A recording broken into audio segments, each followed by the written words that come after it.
Okay, so in this example, we're dealing with proportions and we're given a word problem. So let's go ahead and read it and we'll talk about how to set it up.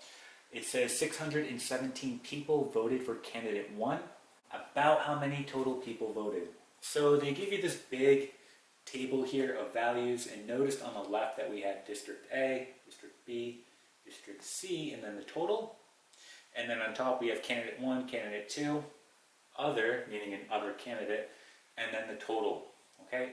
So our values here are given as a decimal, all right? They're referring to the percent value though, all right? So for example, if we have 0.58 here, as a percent, right, that's 58%. So what that's saying, okay, for District A, 58% of the votes were for candidate 1, right? 32% of the votes were for candidate 2, 10% were for an other candidate, and then the total will be 100%.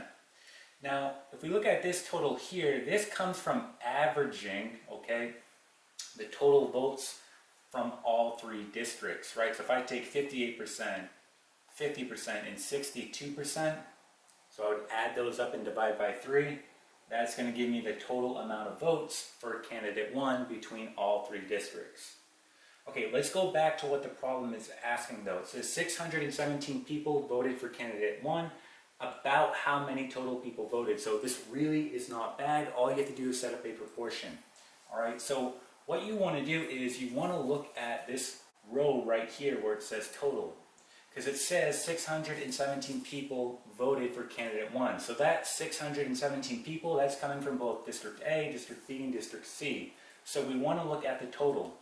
So essentially what we're saying is, if we set up a ratio, we can have 617, that represents people, over the percentage value, which is going to be 57.